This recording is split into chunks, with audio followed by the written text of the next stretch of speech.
Welcome in, everybody. This is a dedicated 15-minute core-specific circuit workout where we're actually going to do some very different type of movements, and I do have one dumbbell out with me today that you can add resistance to if you'd like. Now, we're going to be doing 3 different blocks, 2 sets of every single exercise within that block, and the first block is all standing movements. So we're going to start right here when that clock hits 15 minutes on the dot. 1 minute to just get the body heated a little bit, and then we're gonna get right into it. If you need more time, go ahead and shake it out right here to wake up the body and warm it up. I definitely suggest that. And you can also take the first set with body weight, of course, and that will help you ease into it. Good, take it to a little bit of a wider rotation side to side. And we're just raising that core temperature, and then we're gonna grab our dumbbell as an option. We're gonna do standing knee pulls. All right, land with those feet a little bit wider than shoulder distance apart. Hands behind the head. I want you to sink down and just hit some lateral flexions side to side. Good.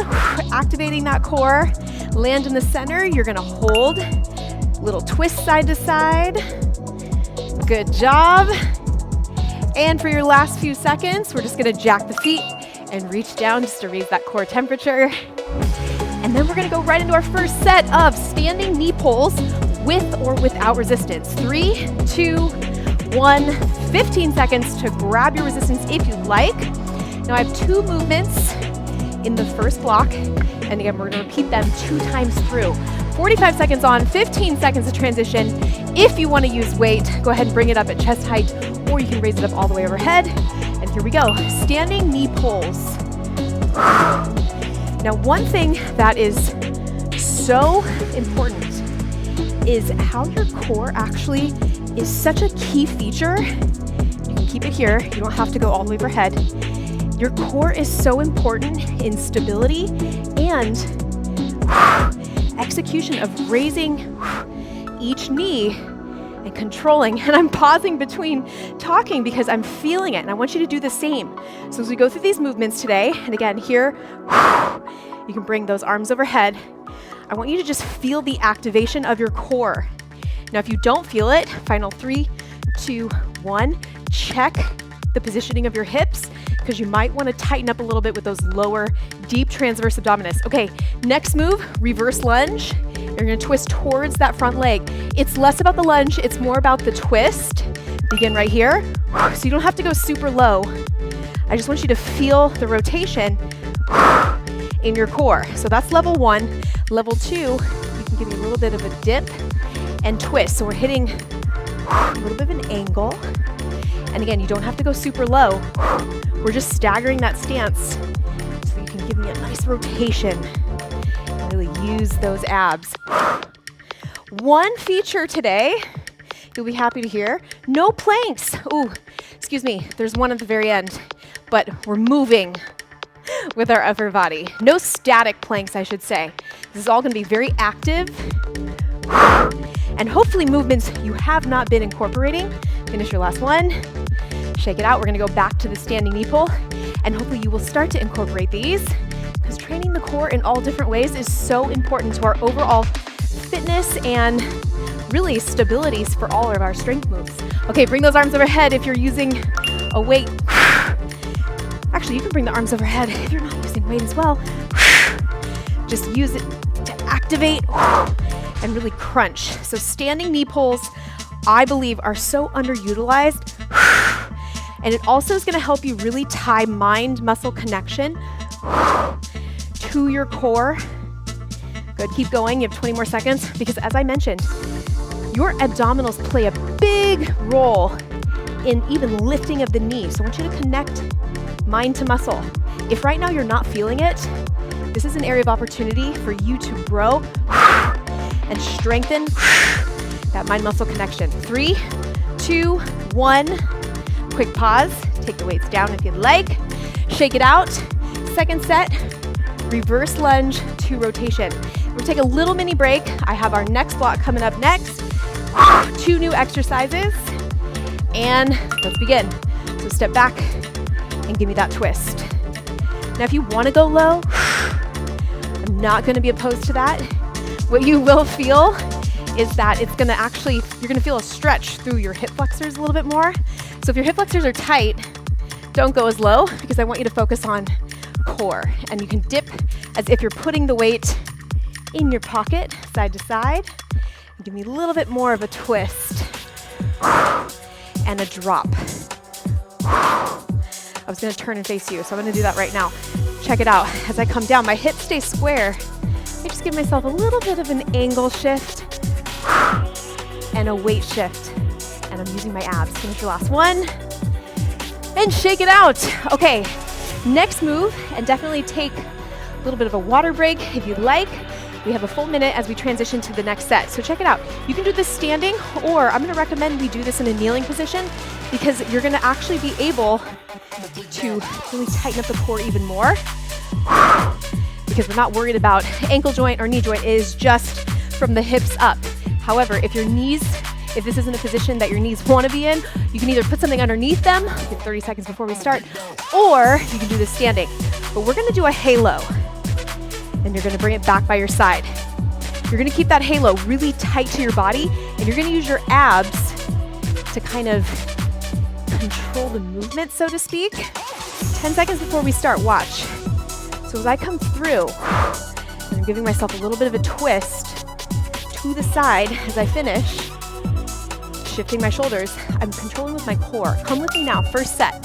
So halo, and then turn. My hips stay to the front. So it's a little bit of a progression now from that first block because we're getting the twist. But the kneeling position, you're gonna keep your hips square to the front, twist. Very nice. Keep that halo tight to your body.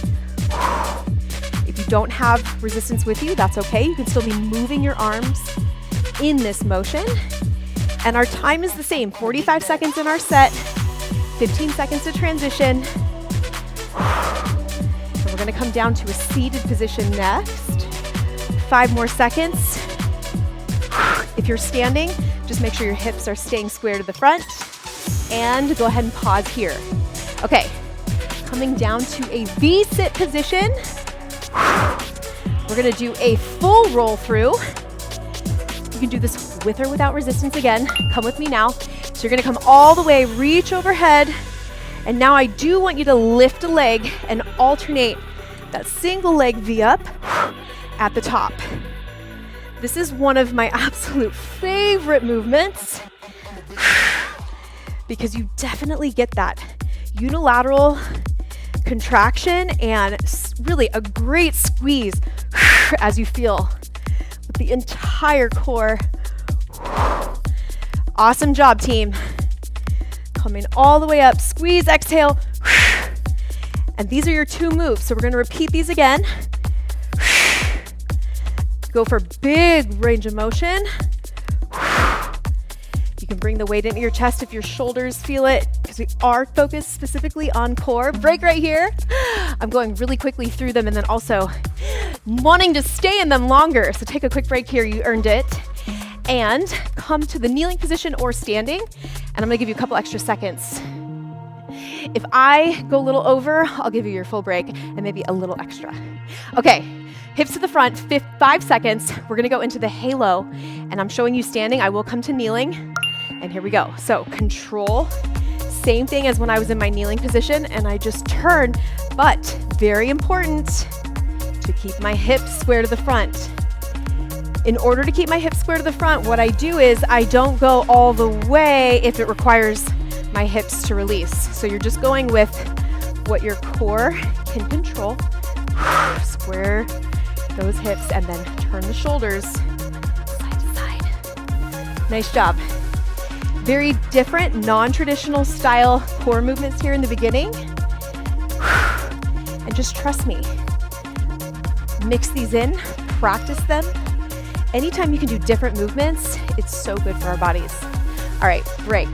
Go ahead and come down to the floor, and we're gonna do that full roll through to a single leg V up again. 45 seconds on the clock, last set. Then we have a third block.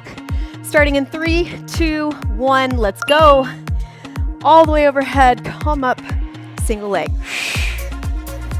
Exhale that air out. Now, I'm also trying to keep my wrists right over my shoulders because I want the weight to stay in my core. So I'm stacking so that my shoulders are just kind of guiding it, but my abs are controlling it as I come up and down. Slow is the goal. There's zero need to rush in this entire core workout. Awesome job, you guys. 10 more seconds. Good work. A little bit of a water break coming up next. You've earned it. 3, 2, 1, break. You can just let those weights come down gently. Grab a sip with me. And we have third and final block. 2 more moves. We're gonna be down on the floor. We're gonna start in a plank position. However, we're gonna be moving the weight side to side. So it's a high plank and you're gonna drag the weight. So it's throwing our center of gravity off just a little bit. Then we're gonna flip around. We're gonna go to that V-sit position and we're gonna hit some oblique twists side to side. Are you ready? 30 seconds before we start.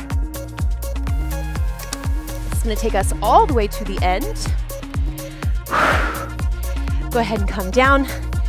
Your plank can be in a knee plank or a full high plank position. I'll start in the knee plank just to show you that option. And then check it out. You're just gonna drag the weight side to side. So I transfer the weight, and here's the key feature. Not shifting of the hips. So chin tucked, gaze down, go. You can listen to my cues while you're looking straight down. You're actually pulling side to side. When you feel confident, you can come all the way up to a high plank position. Now this is a newer move. It's challenging. If you have anything in your wrists that feel a little bit like you don't have quite enough stability, you can take it to full fist, and that sometimes helps keep the wrist a little straighter. Dropping to the knees takes a little bit of that weight off. And then I also want to mention, as long as you're keeping your wrist right under that shoulder joint and nice and stacked, break right here and flip around, you're actually going to be building some strength in that forearm. And then wrist mobility is also something you probably want to check into if you do have any kind of tightness there that limits that range of motion.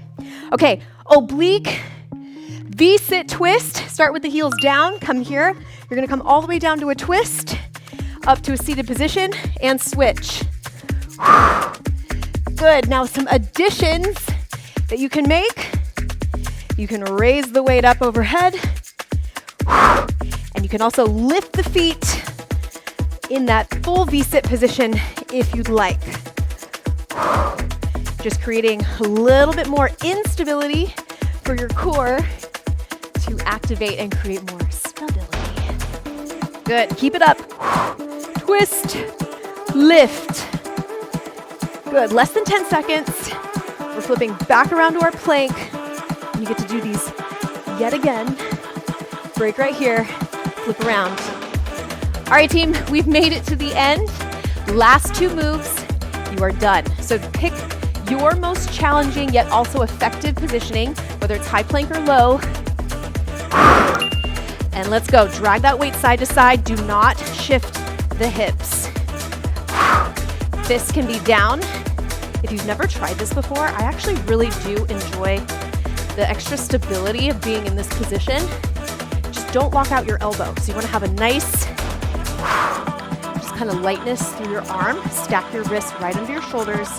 Don't shift the hips. Keep your chin tucked. You do not want to feel anything in your low back. 15 more seconds. You don't need to look up. Keep your gaze down. You keep focused on that impeccable form. And feel the shift in your core as you move that weight side to side. Your core is controlling it. And last break, flip around. Okay, we have our final move. V-sit, oblique, lifting as an option, feet up as an option. Decide this is your final 45 seconds. Let's begin. Twist. Great work. Now I'm actually laying, bring those feet up if you want. I'm laying a really solid foundation for our core because core strength is going to help us so much in all of our strength workouts, period. So I'm so glad that you have embraced this session. I want you to flag it, I want you to come back to it. I want you to practice these moves. If you did not add weight today, start to think about adding that resistance and really think about form in all these positions, because these are all the positions that we will ever be in as we go through our strength moves together. Finish right there. Meet me on top. Shake it out. And big deep breath in right here. Exhale. Good. 2 more. Big deep breath in. Exhale. Final deep breath in and the biggest smile you can find. Exhale. And that smile should represent how good it feels to strengthen our bodies and definitely focus on strengthening the core. So thank you guys so much for joining me. Make sure that you go into either an extended cool down or hey, you are primed and ready to go into another workout because your core is activated for sure.